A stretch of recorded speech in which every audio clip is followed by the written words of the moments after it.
Vores næste taler hedder George Knapp. Han er født i 1952 i New Jersey. Han er undersøgende journalist. Han har en kandidatgrad i kommunikation fra The University of Pacific. Han har undervist på The University of Pacific også, og The University of California i Berkeley. Han er i dag ansat på en tv-station, der hedder KLAS TV i Las Vegas i Nevada, og arbejder for noget, der hedder The I-Team. Derudover er han jævnlig vært på den amerikanske landsdækkende radiostation Coast to Coast AM. Han skriver jævnligt til en avis i Las Vegas. George Knapp er nok mest kendt som, for sin historie omkring Bob Lazar i slutningen af 1980'erne. Og det var altså historien om en videnskabsmand, som hævdede, at han har arbejdet med en UFO på Area 51. George Knapp var yderligere også en af de første vestlige journalister, der undersøgte UFO-historier i det tidligere Sovjetunionen. Han har med jævne mellemrum dækket UFO-historier siden 1980'erne og UFO-relaterede historier. Her for nylig har han lavet et interview med Bob Lazar igen, her 25 år efter historien den brød frem.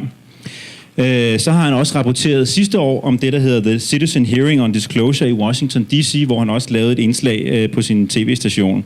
Derudover har han vundet 19 Emmy Awards, 2 Peabody Awards, Mark Twain-prisen fra The Associated Press, og så er han i øvrigt den mainstream-journalist, der måske nok har dækket UFO-fænomenet mest gennem de sidste par årtier. Hjertelig velkommen til George Knapp fra USA. Thank you. Thanks.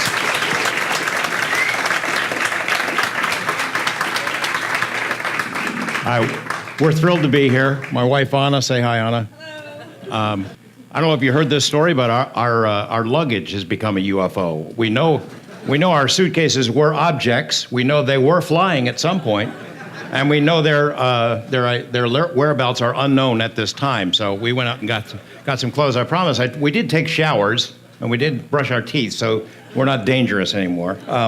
I know a couple of things about Denmark. I didn't know a whole lot, but I knew a couple of things. That the most important people to know were the Berg family, Jarlsberg and Carlsberg, and maybe their cousin, the Tuborgs. But actually, the one thing I did not know about Denmark previously that I have learned in the 24 hours we've been here is about the most powerful, the most intimidating force in this city of Copenhagen, and that is, more fearsome than the CIA, more fearsome than the Men in Black, and that's the bicycle mafia. Be afraid. Be very afraid, because these guys, they all seem perpetually angry, and they will run you down and not look back. I'm hoping we escape unscathed here. I thought today we would have some fun, and I would share with you sort of my journey along chasing this UFO mystery, Bob Lazar, Area 51 in particular, some of the stories and adventures in saucer land, I guess you could call it, how I got sucked into this topic, and why I become hooked on it permanently, and some of the interesting people and adventures we've had along the way. And share with you my perspective, not only as a man who's interested in this topic, but also as a reporter, as a journalist, because I find myself increasingly at odds with the other people in my profession. I think the segue from what we heard from Robbie is seamless in that a lot of what we know about Area 51 and UFOs comes from Hollywood instead of from journalists, people who are in my profession, the people who should be telling this story. Are news people around the world, U.S. and here, but they aren't. They aren't doing it. And why they aren't doing it is something that we'll explore today. So let's get right to it. The story that we're here to review today has sort of traveled all over the world many times. And I know in some ways that it sounds preposterous on its face. The idea that some slightly off-kilter, nerdish guy in glasses could be hired into a classified program, even though his educational credentials are practically non-existent, his work history is sketchy at best, he's been discredited and dismissed by people he worked with and for. There is no way that this guy should ever be allowed access to top-secret materials or to classified files. No way. Let alone that he would be able to blow the whistle on some of the deepest, darkest secrets of all time. And yet, if we press number 1, I think you will recognize this guy's face. Snowden. You thought I was talking about Bob Lazar, right? We know that Edward Snowden really did work for the CIA and the NSA, even though he had no college degrees, even though he dropped out of high school, he dropped out of the military. He was working as a security guard right before he was hired by the CIA and then later the NSA, private contractors for the NSA. He was able to access the most sensitive information in the U.S. government, which he subsequently and promptly leaked. It's run number 2. I am here to talk about another slightly nerdish whistleblower, a guy named Bob Lazar. Is it fair to compare Bob Lazar and Edward Snowden? I think it is, and I'll take you through this twisted tale step by step, and you can tell me if this comparison is valid or not. Both of these guys worked on classified projects for spooky agencies. Both, presumably, were not qualified to be in their positions, and so a lot of people have doubts about them as a result. Their personal lives were spotty. Their educational credentials were questionable. Both were very bright guys whose lack of former credentials was not an impediment to getting work in places that seemingly should be off limits to them. I think Bob Lazar's story, the one you're about to hear, demonstrate that those 3-letter agencies that we talk about in UFO gatherings like this will hire anyone if it means there's a better chance of getting the job done. It's the same reason that the CIA came to my hometown, Las Vegas, to hire mafia guys to help kill Fidel Castro, because those are the guys who could get the job done. That really happened. It's why deals were cut with the CIA and the DEA and various drug cartels over the years, or why we had on the government payroll, the U.S. government payroll, these scumbag dictators like Manuel Noriega or Saddam Hussein. It's why journalists and entertainers have been recruited over the decades. I mean, these agencies do what they need to do to get the job done. They will make a deal with the devil if that's what it takes. And I think that relates directly to the story of Bob Lazar that we're going to hear. It's now 25 years since I got sucked into this world of Area 51 and flying saucers and Bob Lazar. November, next month, will mark the 25th anniversary of when we went public with Bob's identity. And I'll tell you some stories as we go along, but right up until the minute when I revealed his name and showed his face for the first time, Bob was grabbing the videotape. I mean, 10 minutes before we went on the air, trying to grab that tape because he had changed his mind. He is the most, as you will hear, if he's the UFO Messiah, he's the most reluctant Messiah you're ever going to hear about. I had no idea, of course, when I started this thing, that 25 years later, the story would still be going, that people would still be asking questions about it, that it would travel all over the world many times over. You know, I was pretty sure at the time it was going to change Bob's life. There was no question about that. And I guessed it would probably cause at least some kind of fleeting interest in the time in the base itself, in Area 51, the one that with no name, the one with many names. But I had no idea that this was going to change my life so dramatically as well. And it has. I mean, I'm here. I'm speaking to an audience in Copenhagen about Area 51, and it's a long way from home. It's just an amazing little journey. Since the theme of this gathering is sort of about UFOs and the media, I thought I would explore with you how this story has spread, how it became sort of a transcendent meme, the way in which this story has spread. I think by itself, that mechanism would be of interest to those 3-letter agencies, intelligence agencies, and how this thing goes around the planet, and also to sociologists, you know, certainly to academics who study media, information theory. It has been kind of astonishing, at least from my end, and I've had a pretty good seat. I started as a journalist in Las Vegas back in 81, and I work mostly in television, but I've also done print, and as was mentioned in the introduction, I do some radio here and there. And over the years, I think I've probably covered just about every kind of news story you could imagine in Las Vegas, what you would expect a Las Vegas reporter to cover. Organized crime, political corruption, sex scandals, celebrity goofballs, environmental catastrophes, drought, the foreclosure crisis, drug dealers, gun runners, murders, bikers, fires, stick-ups, pot dealers, crack peddlers, scams, rip-offs, scumbags, boneheads, and Butch Cassidy and the Sundance Kid. I covered it all along the way. And some of those stories I've broken have been pretty good, some of them not so good. And in my hometown, at least, I'm considered a pretty good reporter, or at least I was. All that kind of changed in 1989 when I became the UFO guy. I'm sure this is true for most of you who are here in this room, because in your family, in your circles, you're the UFO guy or gal, right?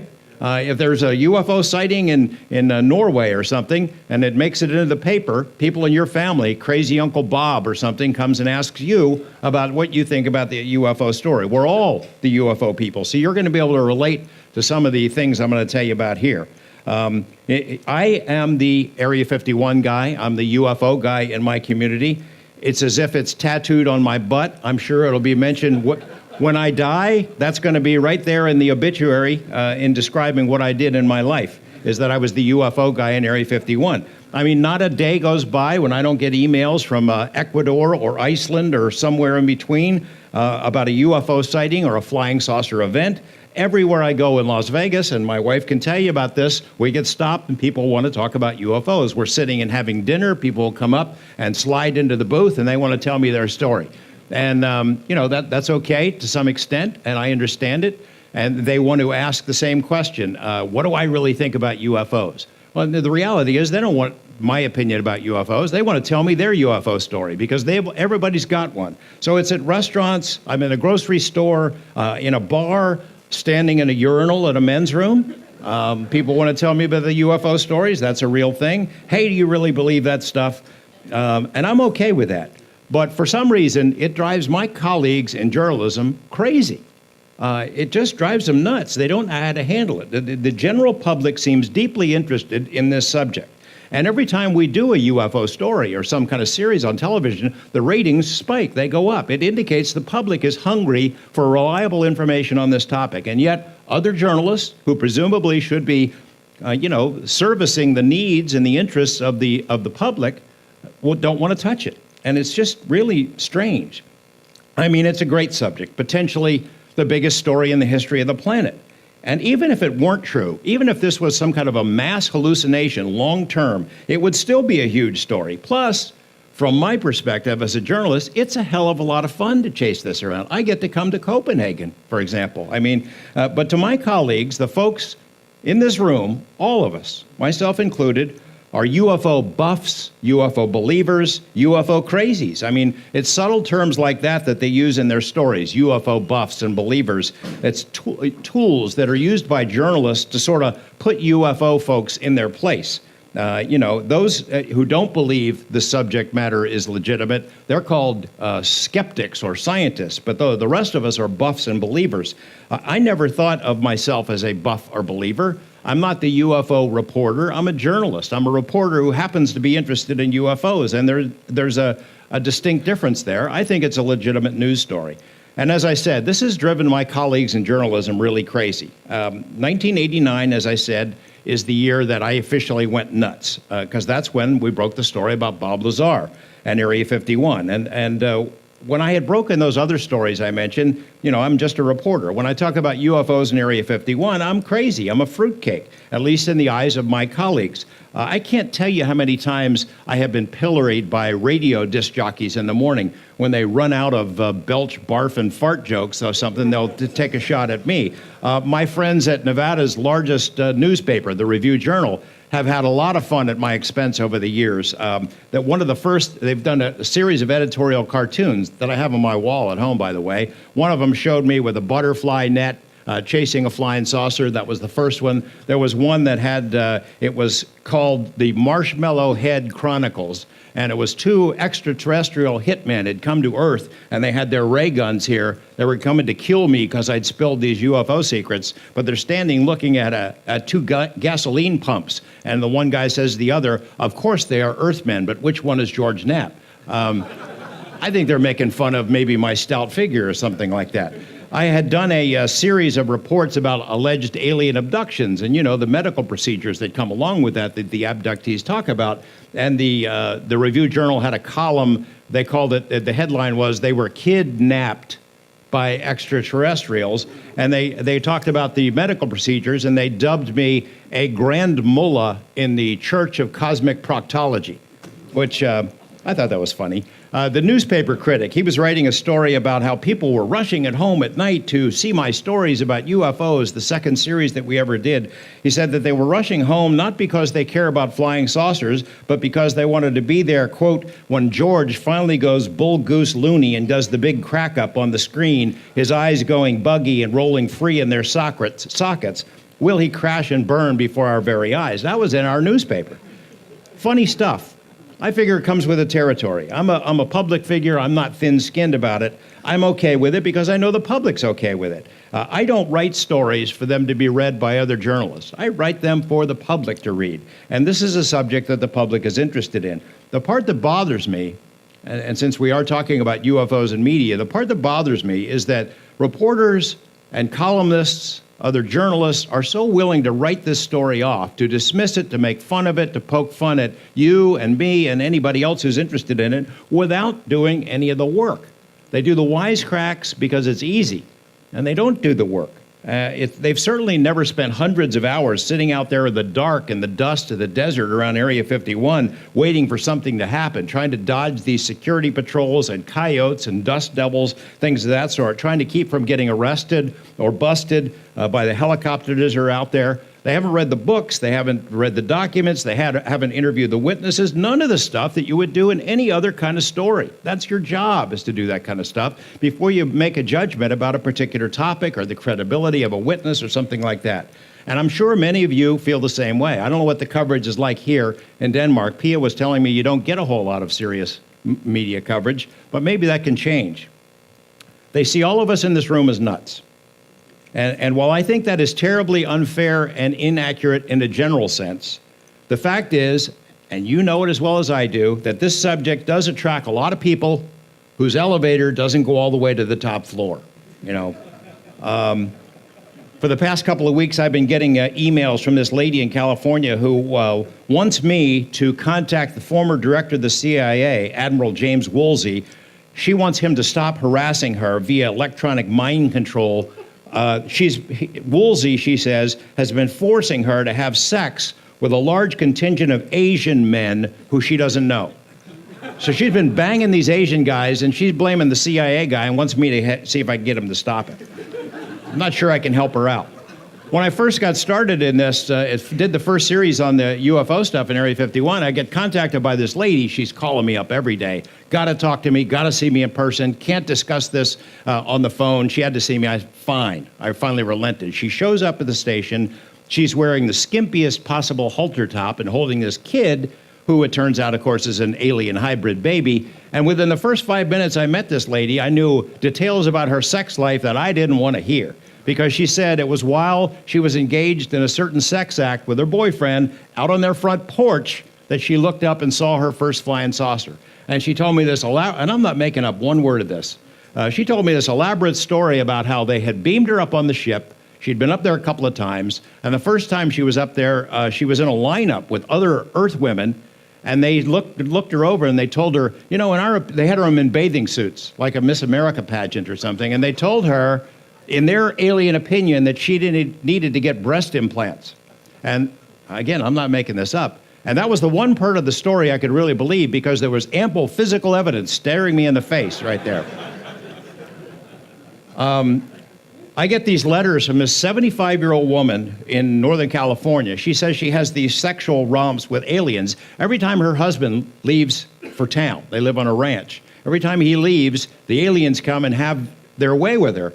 And she even drew me an anatomically correct picture of what alien genitalia looked like. You want to open up that on an empty stomach in the morning. It's not something that... I have been pestered by a millionaire transsexual abductee, by a guy who says he's the twin brother of Jesus Christ, who says aliens are coming and they're really mad. I had a guy fly from Australia one time. He said he used the last money he had in his bank account to fly to see me and to see if I would go to Area 51 and use my contacts out there to tell the aliens to stop abducting him. Now, that's a sad story. It's funny, but it's sad at the same time because that guy really thought he was being abducted, and he thought I could possibly help him talk to some aliens out at Area 51. I had this guy who contacted me, and I don't know how I got sucked into going to his house, but he convinced me that he had worked for the military, he had some UFO information. He says, I communicate with aliens on a regular basis. And he showed me the device, and we went out into his backyard, and it was a bird bath with an old record rack on top and a headlight from a car that was just sitting there, like it was not connected to anything. That this guy said that was his device for communicating with aliens. I get letters from alleged aliens that tell me they're watching me. I get them sending me poems and songs. I've had assorted death threats over the years from people who say that they're the government and they're going to get me. They say I'm the government. They think I'm an agent. I mean, been around the block on this. I went on the Montel Williams TV talk show one time. Somebody just sent us a copy of it, and there was people on there. It wasn't just abductees; they were abductees who'd been aliens in a previous lifetime, and I'm supposed to follow that. So well, let's roll some video. The next one, the Area 51 video. It kind of comes with the territory. So. For major media, that's all they see is people like that. They never get beyond the obvious. They never start to look at Area 51, the legitimacy. You can turn the video down, the audio down. The legitimacy of whether there's a real story there or not. So I think it's really their loss because they're missing the boat. This is a story that got out anyway, Area 51. As mentioned, it's known all over the world now. It's created an oxymoron of sorts, of the highest order, the world's best-known secret base. How can you be so well-known and secret at the same time? It's kind of odd. It's a place that is famous for being secret. And for decades, the government has pretended it wasn't there. It's their own fault. Area 51, this most classified military technology in America's arsenal has been tested out there. It's a place where constitutional protections, legal protections do not apply. It's a place where environmental laws in our country are exempted. It's where you can be shot just for walking into the place. Area 51, also known as the Box, the Ranch, the Watertown Strip, and Dreamland. It's the base that began in 1955. It's the place where the U-2, that's the camo dudes that sit up on the hill. If you try to walk up to Area 51, they're the ones that come and grab you. And they have cameras all over. The security is really oppressive. If you get too close, they'll fly helicopters, jets, all kinds of things at you. They have motion detectors 12, 15 miles away from the base out on public land that will let them know if your car drives down that road, they know you're coming, so they can get ready. They have all kinds of sophisticated technology to tell them when somebody is trying to get in. I've had all kinds of people offer to, hey, let's sneak in there. And I tell them, that's a really bad idea. Well, look, let's get a whole bunch of Winnebagos, and we'll go driving across the border, and they can't stop all of us. Yes, they can. And so I've tried to talk them out of that stuff. Area 51, even without Bob Lazar, is a pretty interesting place. The U-2, the SR-71, stealth technology, all manner of CIA monkey business has been taking place out there over the years. It's a fascinating place. But the history of Area 51 and the history of my own personal history all changed a day, and it was 1987, 2 years before Bob Lazar. A guy named John Lear walked into the TV station and told me a story. And Lear had a certain amount of credibility at KLAS. His father, of course, had invented the Lear jet. John had run for the state senate. He was an ex-CIA employee who had flown basically every aircraft in the world, and he had helped us break a really big story. My boss was a guy named Ned Day, who is a muckraking, crusading journalist in Nevada. He's dead now. But at the time, he had broken the story. It was a huge story about the existence of the stealth fighter. John Lear would go out to Area 51, look around, take photos like these, and he knew that something like a stealth fighter was flying around out there. So he and his buddy Jim Goodall told Ned Day. Ned Day breaks the story. It goes national, it goes international about the existence of this strange technology out there. Ned gets pulled in by the FBI. They hauled him in and put a bright light. It was like right out of a movie scene. How dare you endanger national security? Don't you know this puts everyone in the country at risk, and the Russians are going to find out all this stuff? He was really worried that he was going to go to prison for a while, and of course, his ultimate answer to them was, look, you may have thought you had a secret out there with this technology, but if I, as a reporter, can find it out, then certainly the Russians can find it out, so I did you a favor. Anyway, John Lear gave us that information about stealth technology, so he had credibility with us. He walked into the station with a big stack of UFO documents and dropped them on Ned's desk. And Ned said, look, I'm not interested in this. I can't do this story. If it was true that there's UFOs or flying saucers at Area 51, I'd already know about it, so it can't be true. So he gave John the brush off.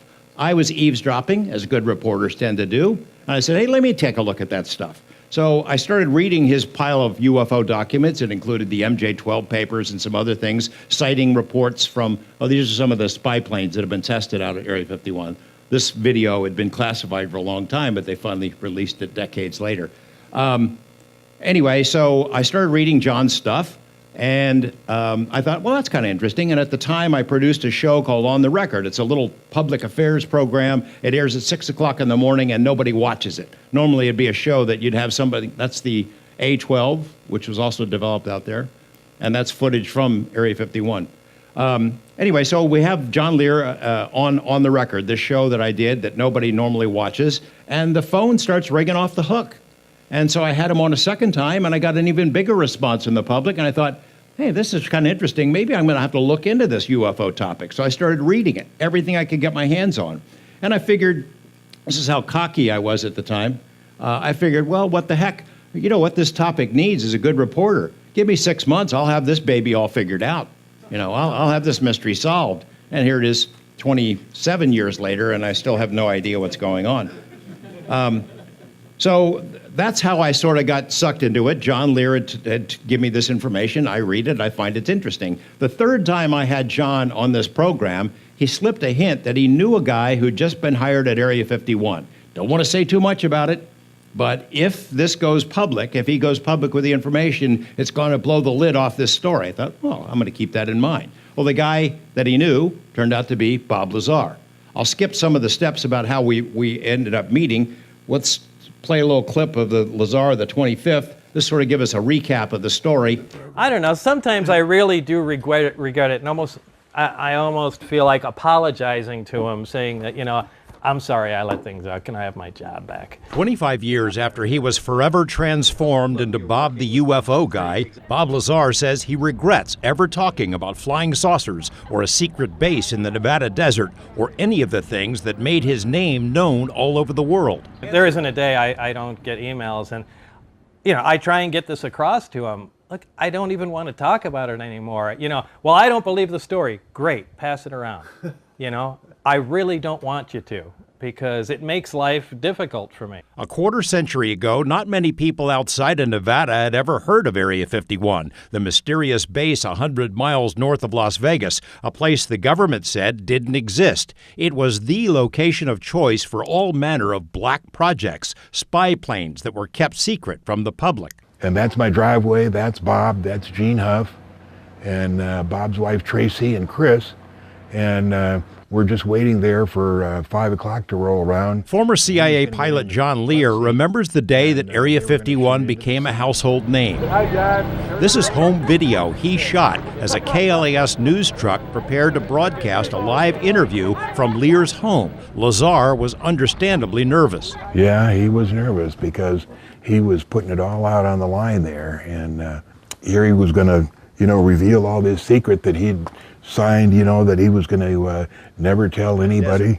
It's not only a crime against the American people. In the interview, Lazar's face was hidden, and he used a pseudonym, Dennis, which was the first name of his boss out in the desert. Well, there's several, actually 9 flying saucers. Lazar claimed he worked intermittently at a location called S4 south of Groom Lake, the main facility of Area 51. He said the hangars had been built into the side of a mountain disguised as desert, and inside were a set of 9 flying saucers. Months later, he revealed his identity to the world and said the technology he'd worked on was from somewhere else, that it was being taken apart to figure out how it worked. Okay, so he says, he told us, man, I remember that day so clearly. In May of 1989, we put him on the air. I had not interviewed him before. We had somebody cancel an interview, a live interview for our 5 o'clock news when I was anchoring there. And we said, well, maybe that saucer guy would do it. So we put him on, and the phone went crazy. People could not believe that. My bosses go rushing in. Is this guy for real? And my news director and I, Bob Stoddall, said, gosh, if this story is true, if we can verify at least some of it, it's going to be gigantic. So we started a project. I spent the next 8 months working on trying to verify Lazar's background and any other details that we could come up with about Area 51. We had heard rumors about something that looked like flying saucers being tested out there for a long time, yet no one had ever come forward until Bob. So he said there's 9 flying saucers built into the hangar in the side of the mountain of the facility known as S4. He said that he saw one of these things that was in flight. He called it the sport model, and it looked like, you saw the artwork there, it looked like what Billy Meyer's beam ships, like the sport model that he called it.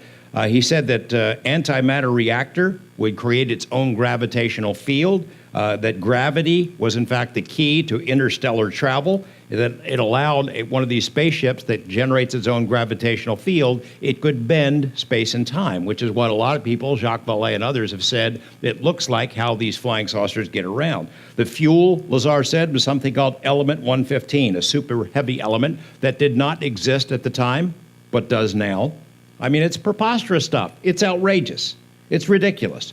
Who in the world could believe such a story coming from a guy with a sketchy background like Bob? It turns out quite a few people believed it because the story exploded like a bomb. I mean, it launched thousands of product lines, made untold numbers of media appearances possible. The meme was on the loose. Let's play this next one. And the coup de grace, Area 51. You could have just handed me a piece of a UFO from Area 51. There've never been any spacecraft. There's no Area 51. There's no recovered spaceship. Oh, excuse me, Mr. President. That's not entirely accurate. It would probably take an Indiana Jones-sized warehouse to stash all the pop culture references to Area 51, the oh-so-secret facility. The place that did not officially exist for decades is the rock star of military bases, literally. There's a rock band named Area 51 and another named Element 115, which is supposedly the fuel for flying saucers. There's an Area 51 video game, an Area 51 bar. What better way to unwind after a long day than a glass of Groom Lake red wine from the Ailey Inn? Maybe spend a few minutes staring at the paintings you picked up at the Area 51 art show, while perhaps listening to the Bob Lazar music video. The story that Bob Lazar told 25 years ago has gone around the world many times over. When you get yourself in position... And in the quarter century since then, the world has beaten a path to Area 51's door. Every major news organization in the world has written stories. The base has inspired documentaries and TV dramas.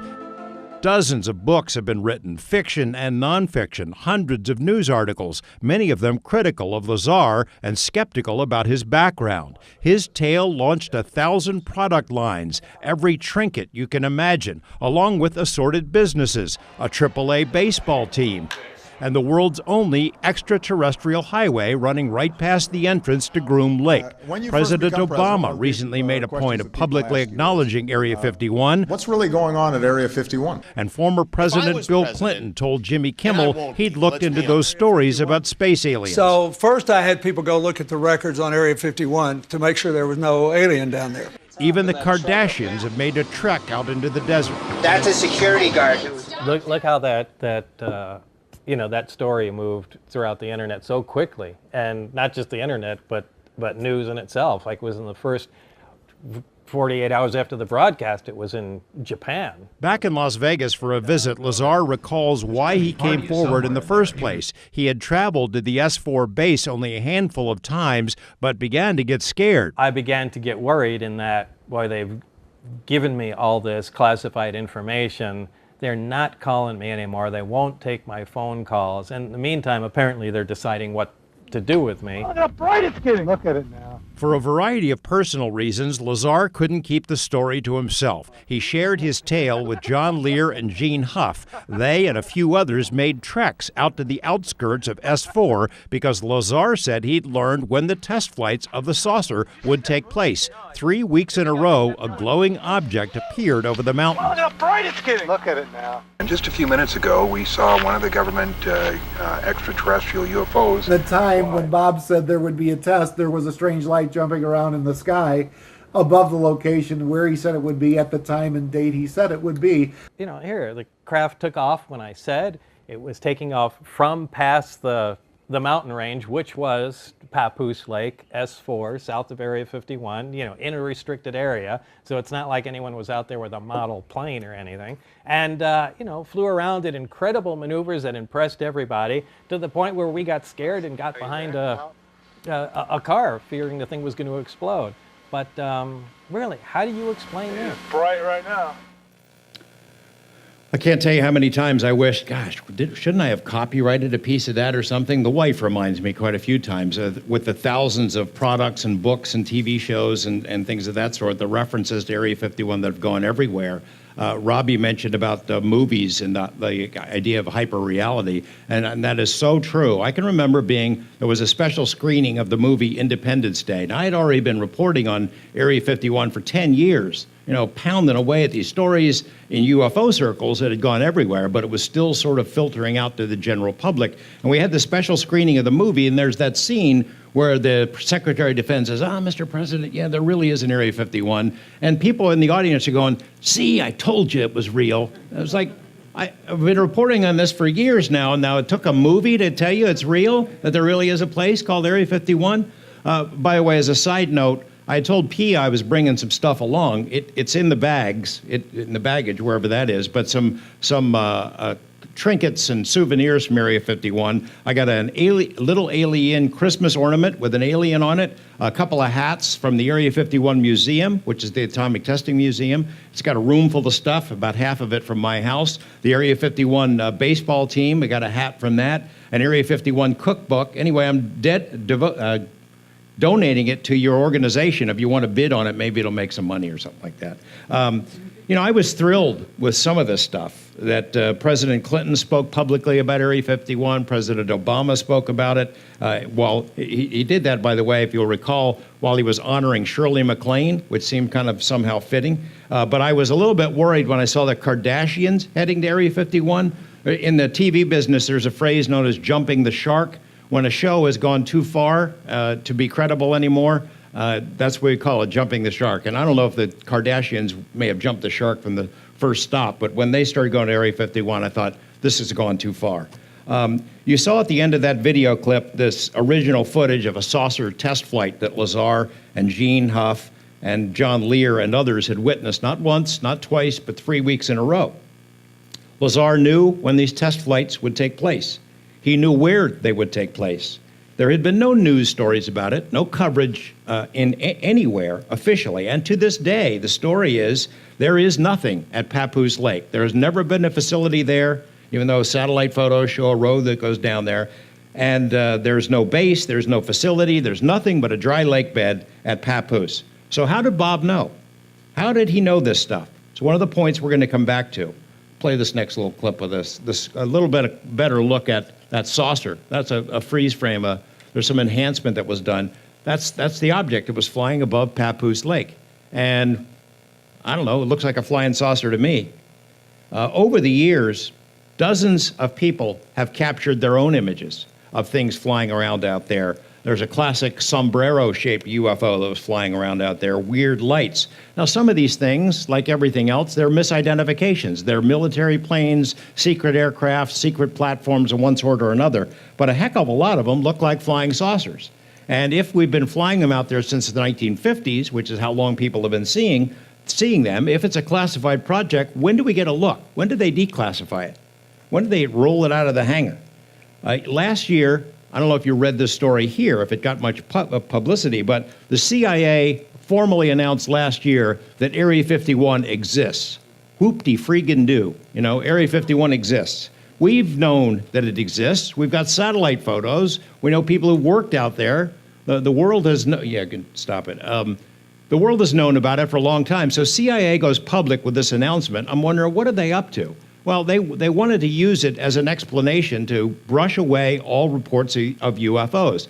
Don't worry. I think what the words were, remember all those UFOs you were seeing in the 50s and 60s? That was us. Ha, ha, ha. I don't even, and, you know, at the same time they acknowledged that the base was real, they did something else sneaky. They said the real reason that these rumors about flying saucers at Area 51 had been started is because people outside the base were seeing weird things flying around and they mistook them for UFOs. Well, you know, and they're implying that these are U-2s and SR-71 and stealth technology.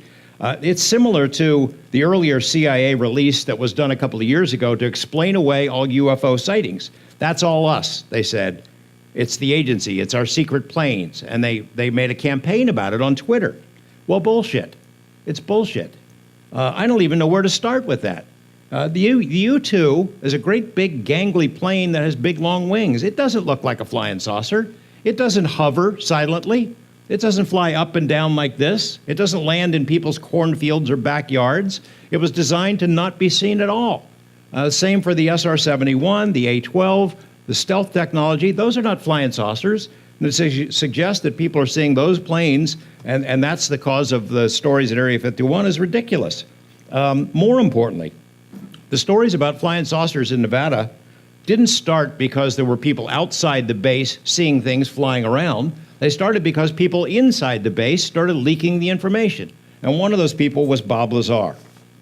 I'm not going to try to convince you beyond any doubt that Lazar is telling the truth. For most people, you know, that horse has left the barn. You've already made up your mind about it.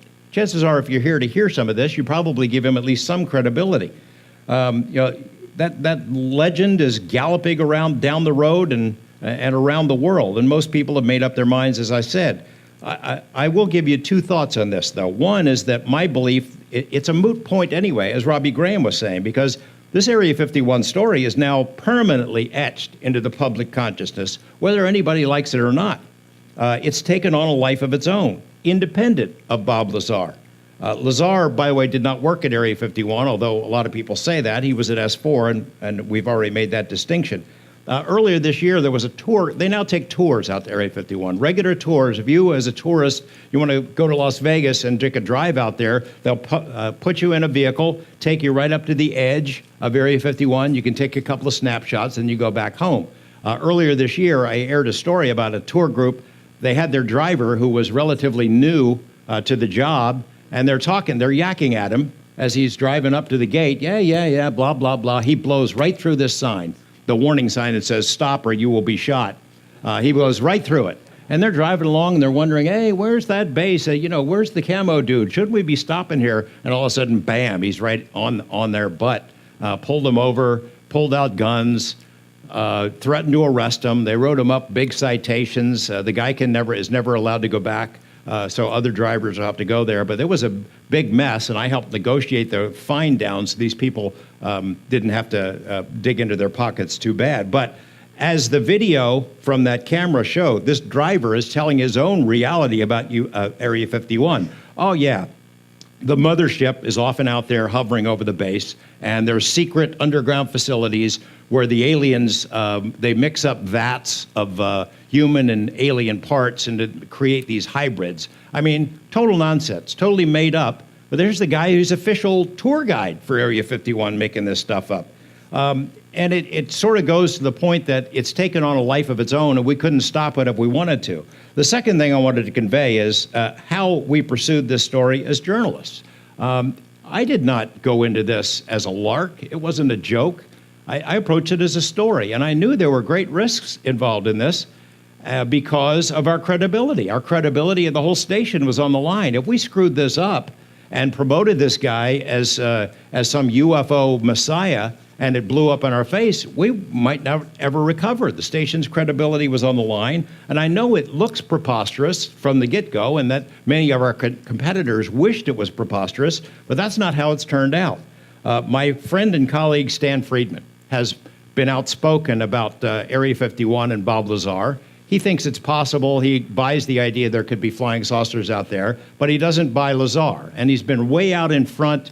I have to give Stan credit for doing some of the legwork. Unlike a lot of Bob's critics, Stan has gone to MIT and Caltech and looked for Bob Lazar's educational credentials, and he found them lacking. And I applaud him for that. But because that part of Bob's story is weak, Stan has written the whole thing off, which is what a lot of people have done. I don't know how to I've tried to remind Stan about this in person, and I've said it in public a few times, but the important thing is with Lazar is that the information about his educational background was in the very first story that we aired. The very first report that identified him, we said we could not verify his background. And I will confide to you this. I don't believe he ever went to those schools. I don't believe Bob Lazar could get a degree from Caltech or MIT for a very simple reason. At American universities, when you get a degree, an undergraduate degree, you have to take all kinds of core courses in subjects that you may not be interested in. Literature. I cannot possibly imagine, and Anna, you know Bob, I can't imagine Bob Lazar sitting through a class in American Lit or reading poetry or something like that. He'd never stand for it. There is no way in hell that he sat through that stuff to get a degree. So what do we do? What do we do with that? Do we throw out the story? Here's how I rationalize it, is Bob would not be the first person to lie about his educational credentials in order to get a good job. As his friend of a long time, I've given him the opportunity. Bob, look, come clean on this. Let me know about, if it's a lie, come clean on it. Get it behind you. And he's never given me that satisfaction of saying, yeah, it's a lie. He maintains the story. I don't know what the true story is, whether they could make his records disappear. I have found people who said he was at Caltech, who said that they remember him being on the campus, but that's not enough to make the point. As far as I'm concerned, it doesn't matter. I don't care whether Bob Lazar went to Caltech. The fact that he would lie about it is problematic, but I don't think it's a reason to toss out the entire story, because people do lie about their background in order to get a great job. The thing with Bob is he is an interesting guy. I know a lot of people think that he's a fraud, that he never worked out there. For me, the key was always, did he work at Los Alamos National Lab? Because it seemed to me that if he had worked at Los Alamos in a scientific capability on classified projects, then it's conceivable that he would have got hired to work at someplace else in the Nevada desert. So we went to Los Alamos. I went there a couple of times. I started writing letters to them to see if Bob had ever worked there, and they said, no, we have no records of him whatsoever. And then I found a headline in the Los Alamos newspaper that says, there's Bob Lazar as a physicist. What about that? Nope, we don't have him. He never worked here. Then I found a phone book from the lab that lists his name and number. There he is. Well, we still can't find any records on him. So I wrote to a company, a Kirkmeyer. It's a headhunter company. It hires people for the lab and fills positions in scientific and technical jobs. They had hired Bob. I called him up. I said, yeah, did you hire him? Do you have records? Yeah, we've got the records on him. We hired him. We got him the job at Los Alamos. Great. Can I get a copy of those? No problem. That went on for 2.5 years, where they first said that they would give me the records. Then they delayed it. Then they stopped taking my calls altogether. And then they said, quit bothering us. Someone got to him. I mean, they had him, and then they didn't have him. But I became convinced for other reasons that Bob was there. I talked to people he worked with who said he was there, and that he worked in classified positions, on classified stuff. I went to Los Alamos, and Bob Lazar took us in. It was on a Sunday, and we had a camera rolling on it. He took us into the gate, waves at the guy at the front. They let him on in, let us in, and then he took us into Los Alamos, and it was like a rabbit in his own burrow, taking us through these buildings, obscure places, waving to people along the way, gave us a little tour, all of it recorded on video. How did he know? You know, it's the same thing with the flying saucer test. You don't believe that Bob worked at S4 or Area 51? How did he know about the test? There had been no newspaper stories about it. He knew when and where it would take place, and the video captured it. I interviewed all the people that went with him on those trips, and they all verified the story just as he told it. How did he know? Here's some other stuff that he knew.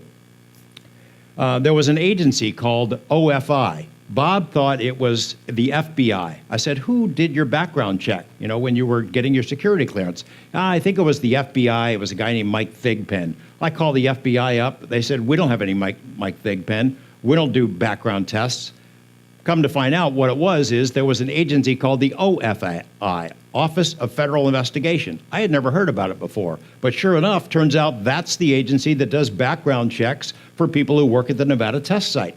And although Area 51 is not part of the Nevada test site officially, it's attached to it, and they do that work. And sure enough, they have an agent named Mike Thigpen. How did he know? How did Bob know that a guy named Mike Thigpen worked for an agency that I had never even heard of before? Those facts were confirmed. It's weird stuff that happened during that time period. It's hard to convey to an audience sitting in a room like this, but it was a strange time to live through. Break-ins at Bob's house. They would break into his house, leave all the doors and windows open, and write stuff on his blackboard or move things around. There was a time when he and a friend, he was getting really nervous because strange things were happening in his life. They go to a gym to work out, and Bob started carrying a gun. Somebody had taken a shot at him. He had this gun in the glove box, locks the car, goes into the gym, comes back out an hour and a half later. The cars to the door are open, the windows are rolled down, the glove box is open, the gun is laying there on the seat. It's like somebody wanted him to know he was under surveillance. He would call me in the middle of the night, and I'd go over to his house, rushing over there, and he's peeking out the window, and I know this will make him sound paranoid, peeking out the window holding an Uzi, because he thought people were messing with him. They were messing with him. I mean, they threatened to kill him. They threatened to make him disappear. They were following us around everywhere we went, into bars, to work. I had a series of phone calls at the station. This really ticks me off. People who called up offering to give me additional information about Area 51. And I'll get into some of those specifics in a minute. 6 people who had called to offer me additional information and said, yeah, agreed to be interviewed, were visited one right after another. There was a guy who was a tax preparer. His name is Roy Byram. He did tax returns for officers at Nellis Air Force Base, and he got to know him pretty well. And they were on an out-of-town trip when they were sitting around drinking some beers, and these guys told them about Area 51, flying saucers, S4, the whole story as told by Bob. He agrees to tell me that story on the phone. The very next day, he gets visited. These 2 guys who said they're from the Secret Service. They said, we hear you've been issuing threats against the life of the president, and we can tell you that if you're talking to the wrong people and saying the wrong things, you can go to prison. Well, he saw that as a threat because of him talking to me. There was a lady who works in the Clark County court system. She had been a stenographer for a company called Holmes and Narver. It's a defense contractor. She sat in on meetings at which she took dictation. Air Force guys, CIA, and her boss, these contractors, when they talked about Roswell and the Roswell wreckage and some of that material go into Area 51. She said after the meeting, they would not only take all her notes, they would take the ribbon out of the typewriter so that nobody could reconstruct what she had written. And so she told this story to a cop, a police officer who I know. And he offered to make an introduction. So I called this lady up. I said, let's get together. I'll hide your identity. Don't worry, I won't get you in trouble. She agreed to tell me this story. Very next day, she gets a knock on the door. And these 2 guys show up. They said, we're from Holmes and Narver. You do know that you're still under a security clearance. You're still under security restrictions. You can't talk to anybody. She goes, what are you talking about? They go, we know that you and your daughter lives in LA, you live in Las Vegas, and the 2 of you travel back and forth a lot. You know, there's a lot of desert out there. Something bad could happen if you were to say the wrong thing. They were threatening her daughter's life. She was scared to death.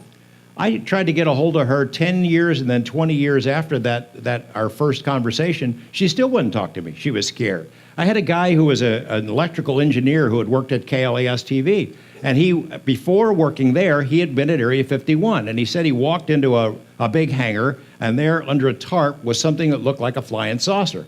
Well, he was living in Seattle at the time that he told me this story. And so I contacted him. I said, look, we're working on a series about UFOs. Would you give me an interview? Would you do this on camera? I'll black out your face. He goes, yeah, sure. Next morning, the very next day, there's 2 guys sitting in a car, clean military haircuts, talking into a radio, sitting out in front of his house. And they followed him to work. And then when he got out of work, they're sitting there and talking on the radio, and they followed him home. He was scared. He knew they were trying to intimidate him, and he wouldn't talk to me. What that told me, 6 people in a row, boom, boom, boom, same thing, is that they were listening to my phone.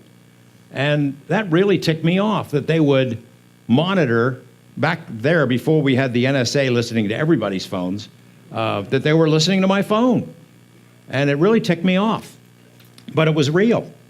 I had so many people. If this story was just about Bob Lazar, we would never have done it. But I had more than 24 people who had worked at Area 51, 50s, 60s, 70s, and 80s, who told me bits and pieces of the same story. I had the guy who was a golf pro at Nellis Air Force Base who knew all these high-ranking officers who told me the same story about Roswell wreckage going to Area 51 and saucers being tested. And he told me that story. He's another one who got a visit. There was a guy who, his name is Glenn Pace, and back in the days of above-ground nuclear testing in Nevada, the most nuked place in the world, it was his job as a spotter. He was one of the only people on the Nevada test site that was allowed to use binoculars. So he'd be out there when they would be planning these atomic tests. He'd be in a building, sometimes for days at a time, waiting for the test to take place. And he had these binoculars. He was at a place called Area 15, which looks right over into Area 51. And he said they used to watch these, what looked like flying saucers over Papoose Dry Lake all the time. His boss was a German physicist, one of the Nazi scientists who came over under Operation Paperclip named Otto Kraus, who told him about alien technology being tested out there. I had a guy named Howard Cannon. He was a United States Senator from Nevada. He was the man who practically built Area 51 because he would get all the secret appropriations, the money that went into building it. He was like the father of Nellis Air Force Base. He's a retired brigadier general from the Air Force, a decorated war hero. He was very good friends with the men who built Area 51, the guys from the Skunk Works, Lockheed. When Howard Cannon lost his last election, they gave him, as a going-away present, the ability to fly in the SR-71. There's only 30 people in the world, or 40 people in the world that have ever been in one, and he got to fly in it. That's how close he was to these guys. Howard's son, Alan, is a friend of ours, had had these conversations with his dad about UFOs. Howard had never, the senator had never spoken about it publicly, but he finally agreed through his son to tell me the story about Area 51. And I went over and interviewed him, the last interview before he died, and he came this close to spilling it all. His best friend in the Senate was Barry Goldwater. I don't know if you remember that name, but Goldwater had run for president. Goldwater had tried to get into Wright-Patterson, the stories about the Blue Room.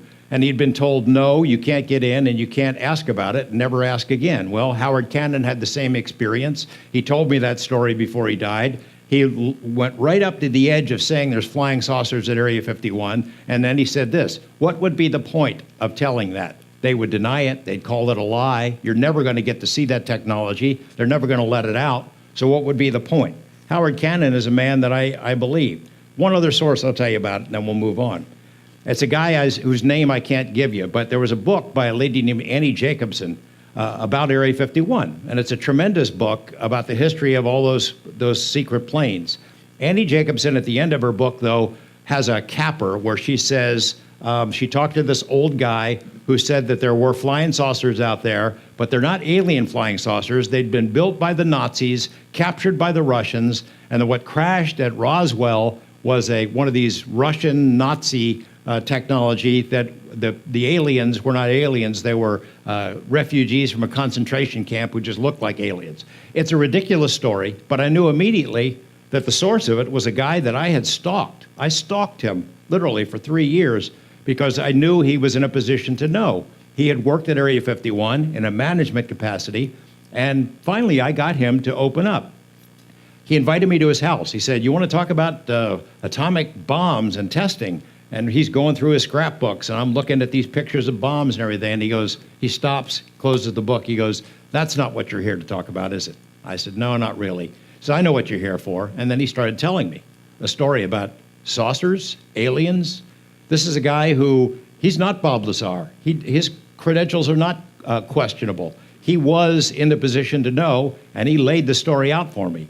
Somewhere along the line, though, he changed it. And by the time Annie Jacobson got a hold of him, it was not aliens, which, by the way, he told me that the alien looked like Ross Perot, who was a billionaire businessman, a little skinny guy with great big ears.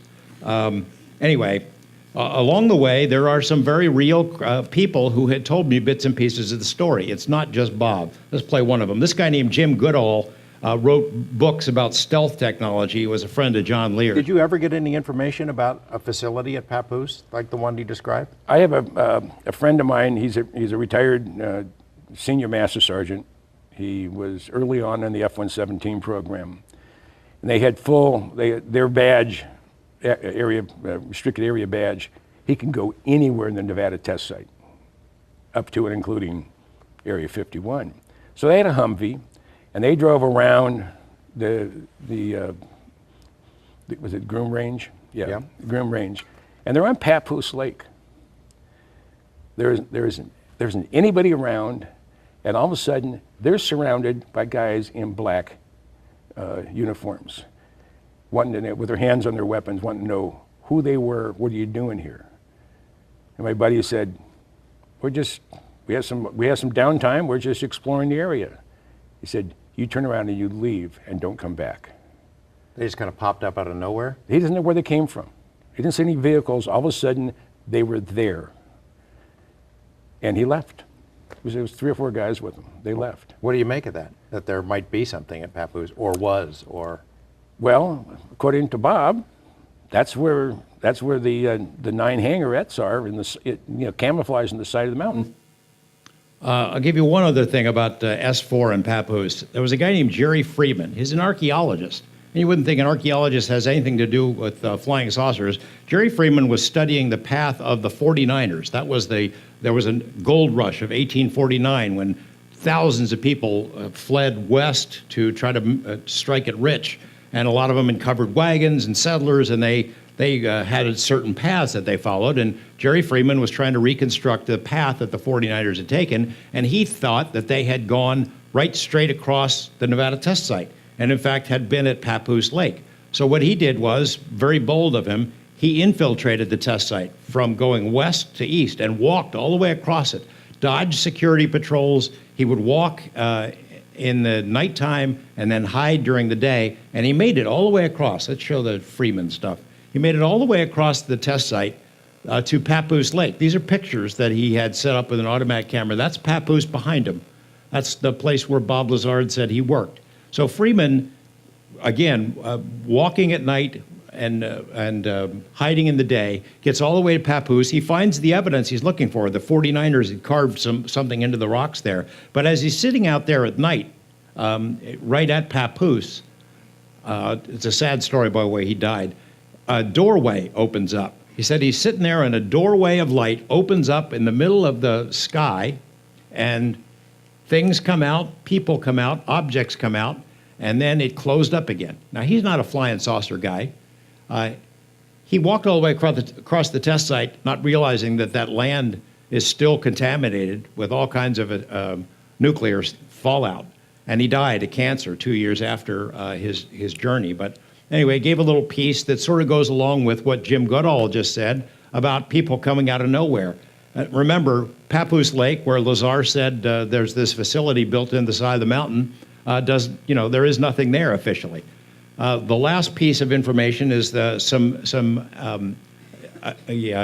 UFO guy named James Wildermuth. I never knew of the guy before. He's a European guy here, and he sent me these images that he found on Google Earth. Normally this would have been cleaned up, but somehow he found it. You tell me what it looks like.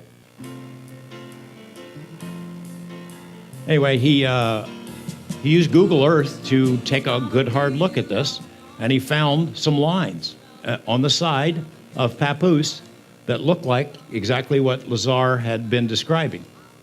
He put the pins in there, but you can see the thin outline of these lines. 9 of them, 9 containers. A friend of mine was an investigator for Congress, and he had the highest security clearances. He thought that something was really going on at Area 51. I gave him a briefing, and he made them let him in. They flew him in a blinding snowstorm to S4 in Papoose, but they took him to the other side of the facility. He got out and looked around. His name was Dick D'Amato. He worked for a senator who oversaw the budget, and looked around out there, and he said this was 5 years after Bob Lazar's story came forward, and he said there was nothing there. But he didn't look in this side, and it sure looked like hangar doors to me, or at least some lines that indicated that something could be there. That's good. I want to give you a couple of pieces of what Lazar says now, because his views on things have changed quite a bit, as you might imagine. So many crazy stories have been told about Bob over the years, that he's running a meth lab, that he's got a string of hookers down in South America, that he's dead. Once a year, somebody comes up with a story that Bob is dead. It's no wonder that he's tried to leave all this stuff behind him and wants nothing more to do with it. It took me a long time to coax him into doing this interview earlier this year to recognize the 25th anniversary. I'm hoping to talk him into going on Coast to Coast, maybe in November. But I wanted to sort of share with you a couple of the pieces, the stuff that he is comfortable talking about, and that is the technology, the science involved. As I mentioned at the beginning, he claims that these craft operate on an anti-gravity sort of mechanism. Let's play that clip where he talks in detail about. That alone is something amazing. Look, that can change everything we know today. Just having a machine to produce artificial gravity.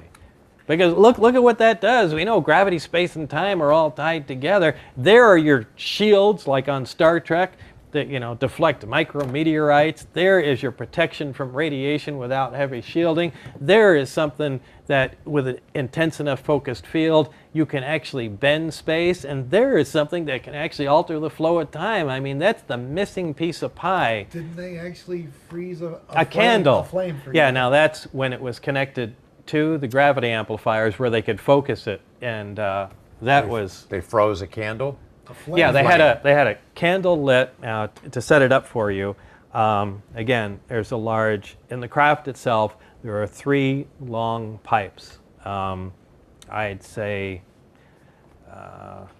well, I don't know about, what's that, 3-4 feet in diameter, maybe 5 feet long. Anyway, they dangle the 3 of them at the bottom of the craft.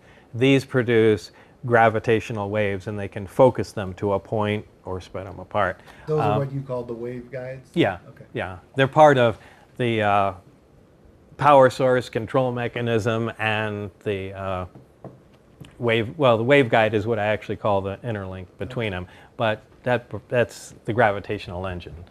They had one of those devices out along with the subsystem that connects it. So they can produce the power from the reactor, it runs the gravity amplifier, and they can focus and change the gravity beam that comes out of it. They took, speaking of Barry, took a candle, put it close to the mouth of it, lit it, a normal flickering candle flame, and then activated the reactor. The gravity wave came out as expected, and the candle flame remained luminous and stopped moving. And which defies physics. Yeah, because look, if it's going to freeze it, the photons should stop being emitted. If it's going to, change the characteristics. Look, how can the combustion continue to take place without the convection inside the flame? Because actually, the reason a flame is elongated is not really because of heat, it's because of gravity. Because gravity pulls down and, convection moves flames upward. It's why in a zero gravity environment, flame is a ball, obviously. There's nothing to pull things around. But anyway, if you negate the gravity around it, why is it still pointy? How can it still be making light? And why doesn't it move? Well, I mean, from what Barry said, it's not just gravity, but it's also time locked. You've distorted the frame of time. Yeah, they essentially froze a piece of time there, and what do you say? I mean, it's empirical evidence. You're looking at it. It's not you can see it. It doesn't make sense that you could see it. And look, the stuff I saw there was the most unbelievable, literally, because it defied what we knew as physics. And at least I thought it did. And maybe what we knew was a little incorrect and just needed viewing from a different angle. We do know now that research into anti-gravity is at the top of the list of what American tech companies are doing and Defense Department folks are doing, and anti-gravity propulsion is something they want very badly. Bob said that the key to it was this element 115. He had a piece of it. I saw it. In fact, he had a little experiment they did with what's called a cloud chamber, where it looked to me like light. They had a piece of this 115 in this chamber. They put some smoke in it, and it seemed, and then had a beam of light through it, and the light bent.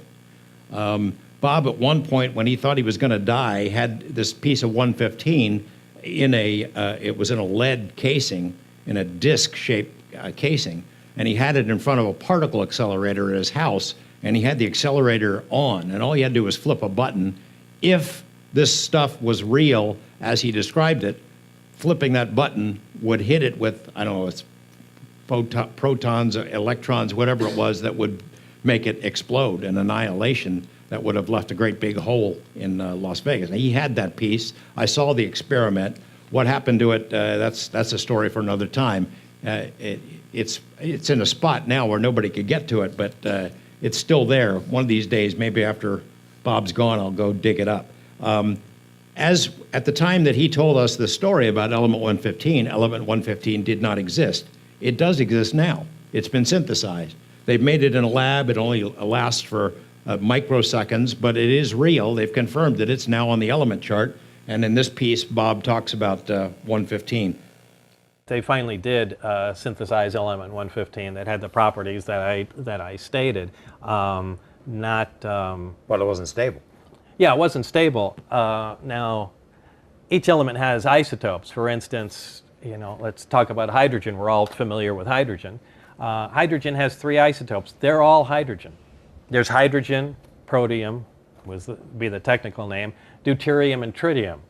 Well, tritium is a radioactive hydrogen. Deuterium is another stable isotope of hydrogen, and regular protium, ordinary hydrogen, is the hydrogen we all know. They're all hydrogen. They have different amounts of neutrons in them. They all have 1 proton, which makes them hydrogen. Now, this is true for all elements. You can have the amount of protons in them determines what element it is. So element 115 has 115 protons in it. It's element 115. Now, depending on the number of neutrons it has, it will still be element 115, but it can be any number of isotopes of it. We've synthesized 115. We made 1 isotope. We have a radioactive one. Now they just need to continue on working with it. I mean, they made just a few atoms, but we'll see what other isotopes they come up with. One of them or more is going to be stable, and it will have the exact properties that I said. Or could we make it? Or does it have to be natural? As you speculated about that Well, before. it's natural. It'd be difficult to find it. To get some usable material, I do not think you can make that synthetically. It's just, it takes too much time. I mean, to make, an ounce of it or even a gram would take a tremendous amount of time, because not all the interactions are successful. I mean, you can bang particles together all day long and one may get stuck, and then you've got an atom, and how do you contain, this single atom? So how do we get 500 pounds of it? Where'd that come from? Well, it had to either be synthesized by the extraterrestrials that bought it in the first place, or, maybe there was a location where they came from where, look, this was a naturally occurring material. We know that all the material in the universe, essentially all the atoms of all elements, came from hydrogen. I mean, all you really need is just atoms of hydrogen to make anything. Once they start collecting together large quantities of them, gravity just begins to push them together under their own weight. So it's sort of like a Rorschach test. Is aha, they made 115. He was right. It really does exist. Somebody who doesn't want to believe it says 115 doesn't behave anything like Bob Lazar said. It's sitting around in a pile of 500 pounds or something, right? I mean, it's sort of like that. What is the... Right. You have to, you just have to start accumulating, whether you believe it or not, and I personally, again, I prefer you don't believe it. Just begin accumulating the facts that you can verify, and really be careful where you get the facts from, because if you see documents obtained by someone that they say are official, I've seen the most ridiculous things on the internet. Here's a report from some government agency going, yeah, everything Bob Lazar said is fabricated, and we've verified it with the main office in Philadelphia. And I mean, just nonsense stuff. Verify it yourself. And if you start adding up all the facts, look, the people that were with me at the time, have an obvious advantage, because they knew me before all this stuff happened. They knew, at the time, I didn't even believe in flying saucers or life from other planets. I mean, to me, those were just crazy people that bought into these stories. Coming to the end here. I guess you'd say, could you really keep a secret like that? Wouldn't it leak out? Well, it has leaked out. It's whether or not you pay attention to it or not that matters. One of the guys, if there's anybody who would know about this being true, it's a guy named Ben Rich, who was the head of Skunk Works, which was the Lockheed company that built all the blackest projects, the SR-71, the U-2, Stealth, all of that. Ben Rich, who headed up Skunk Works for such a long time, if anyone in the civilian sector would know, it would be him. So I asked him about it. On the day that they unveiled the Stealth fighter at Nellis Air Force Base, they had it sitting on a tarmac, and they invited the media to come in, and I was one of the guys that was there that day. And so Ben Rich was available for interviews, and I went up and asked him, Mr. Rich, great to meet you. I asked him a couple of questions and then led up to this one. A lot of people say there's alien technology and stuff that you developed. And he stops for a second, looks at me, and he kind of laughs. Nope, just good old American know-how. But before he died, Ben Rich said this in a public comment, and the reason I'm asking is friends of his had asked him about UFOs, and he said it was real. But he said this to an engineering audience. He said, "We already have the means to travel among the stars, but these technologies are locked up in black projects, and it would take an act of God to ever get them out to benefit humanity. Anything you can imagine, we already know how to do it. We have the technology to take ET home. It won't take someone's lifetime to do it. We have that capability now to travel to the stars." He died a few months after that, but he was trying to tell the world something. This stuff is real, that what Bob has said is real. I'll end with one last little piece of Bob, because people wonder what goes on in his life. There's all those rumors I told you about before, and I put him the question to him in a couple of different ways about whether he would do it again.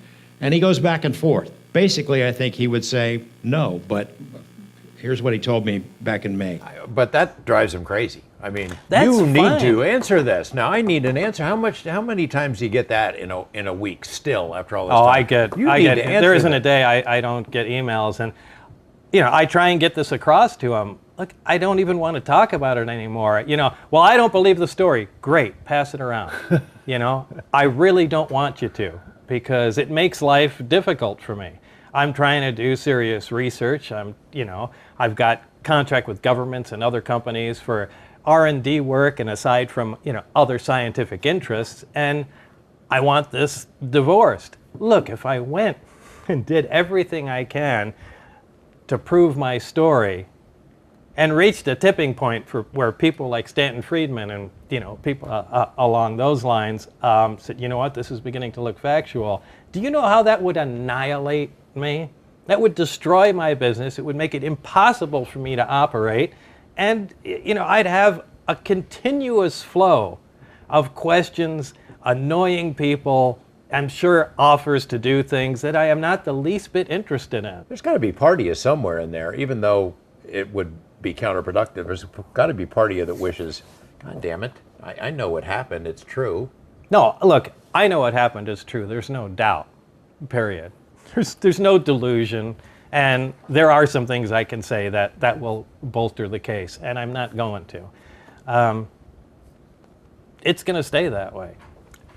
I do regret, at this point, bringing anything forward. Look, at the time, I'm in my early 20s. I went, you know what, this is a crime against the American people. This is just BS, and everybody deserves to know what's going on. And 25 years goes by, you get a little older, and your priorities change. And, what they told me is, this is a security matter, and really, what's the public going to do without this? You know how reactionary they are? There's a bunch of different reasons this is being kept quiet. Nothing that they'd bother telling me, but the bottom line is they're right. The bulk of the people are complete morons. And I'm sorry, maybe they are right. And this really should just be information that's handled out on a need-to-know basis to some people where it would benefit them. You know, I know you don't like to hear it, but there's a lot of people, after you're in this field for a long time, you kind of come to the same conclusion. Maybe it doesn't really need to be out. I believe in the people's right to know. That's my job, and so I pursue it in that vein. But you have to wonder whether it's really a good idea or not. You know, the pursuit of this story has taken me all over the world, chasing different kind of UFO stuff. My views have changed so much from those days about just thinking of nuts and bolts, flying saucers. Is there a government cover-up? I mean, this is really, as earlier speakers were suggesting, it's much bigger mystery than that, whether or not flying saucers are coming from other planets or not. Jacques Vallée, my hero in the UFO field, I had interviewed him back in these days when he came to investigate Lazar and asked me some questions, and we've become much closer friends. But he said, I'm going to be so disappointed if it turns out that the answer to the UFO mystery is that aliens are coming from another planet in flying saucers to visit us, because he suggests that the way these craft behave, the technology they have, it suggests that the ultimate answer is so much bigger, so much more wondrous than something as simple as that.